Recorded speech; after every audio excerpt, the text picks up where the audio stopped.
गोदी मीडिया के स्टूडियो में इस वक्त लोकतंत्र आईसीयू में पड़ा है और एंकर लोग उसके ऊपर ब्रेकिंग की पट्टियां चिपका रहे हैं। दिल्ली में पुलिस और राहुल गांधी के बीच गर्मागर्मी हो गई। प्रियंका गांधी गुस्से में चिल्ला पड़ी, अखिलेश यादव बैरिकेड कूद गए। मगर टीवी पर आपको ये सब ऐसे दिखाया जाएगा जैसे किसी सीरियल का वीकेंड स्पेशल एपिसोड हो। असली सवाल, असली मुद्दे सबको ढकेल दिया गया है, ठीक वैसे ही जैसे बैरिकेड के पीछे जनता को ढकेल दिया गया।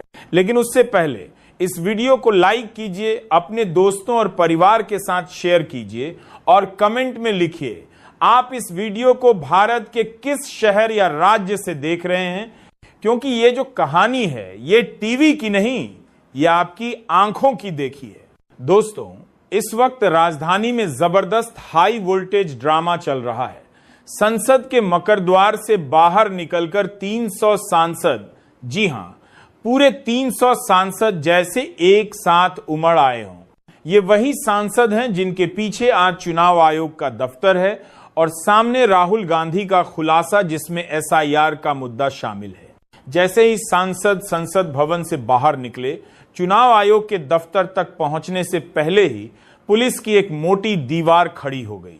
काले और नीले वर्दी वाले जवान, हाथों में बैरिकेड, चेहरे पर वही सरकारी सख्ती, उनके पीछे अधिकारी, कान पर वायरलेस, होंठों पर चुप्पी और आंखों में आदेश निभाने की ठान।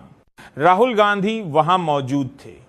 K.C, वेणुगोपाल, गौरव गोगोई और कांग्रेस पार्टी के तमाम सांसद हाथों में बैनर, आंखों में सवाल और गले में नारे। पुलिस बार बार कह रही थी परमिशन नहीं है, आगे नहीं जा सकते। लेकिन राजनीति में कभी कभी परमिशन से ज्यादा जरूरी होता है इरादा, और इरादा आज साफ था। सवाल पूछने का, जवाब लेने का। बहस तेज हुई, आवाजें ऊंची हुई और फिर वह पल आया जब पुलिस की पकड़ और प्रदर्शनकारियों की जिद आमने सामने आ गई। धीरे धीरे नारेबाजी ने धक्का मुक्की का रूप लिया। धीरे धीरे नारेबाजी ने भारी भरकम लोहे के बैरिकेड, जिन्हें गिराना आसान नहीं होता, सांसदों के हाथों से हिलने लगे। और तभी अखिलेश यादव सबसे आगे बढ़े। उन्होंने बिना रुके, बिना डरे बैरिकेड कूद दिया। उनके पीछे कई सांसद कूदते चले गए। कैमरों ने यह सब कैद किया। एक तरफ पुलिस की पंक्ति, दूसरी तरफ सफेद कुर्ता पायजामा पहने सांसद और बीच में लोकतंत्र की वह लोहे की दीवार, जिसे पार करने के लिए सिर्फ हिम्मत चाहिए थी, परमिशन नहीं। प्रियंका गांधी भी वहां मौजूद थी। महिला सांसदों के साथ खड़ी होकर लगातार तालियां बजा रही थीं, नारे लगा रही थीं। उनका सवाल साफ था, जब हम शांतिपूर्वक मार्च कर रहे थे तो हमें क्यों रोका जा रहा है?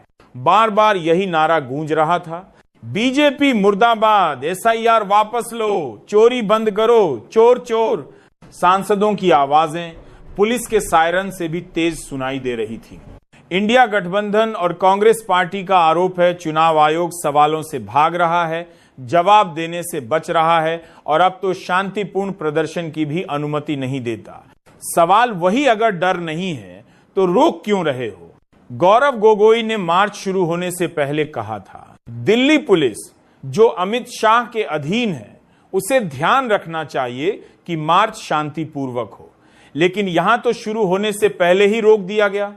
इसके बाद का दृश्य किसी राजनीतिक फिल्म के चरम दृश्य जैसा था। चारों तरफ नारों की गूंज, पुलिस की सीटी और मीडिया कैमरों की क्लिक क्लिक। लोकतंत्र और सत्ता आमने सामने। सांसदों का कहना था, लोकतंत्र में आवाज उठाना गुनाह कब से हो गया? दोस्तों, इस पूरे नजारे को आप किसी राजनीतिक बहस के रूप में मत देखिए। इसे ऐसे देखिए जैसे लोकतंत्र के रास्ते में एक दीवार खड़ी कर दी गई हो। यह दीवार सिर्फ बैरिकेड की नहीं है, ये उस सोच की दीवार है जो कहती है सवाल मत पूछो। अगर आपको लगता है कि लोकतंत्र की यह दीवार कमजोर होनी चाहिए तो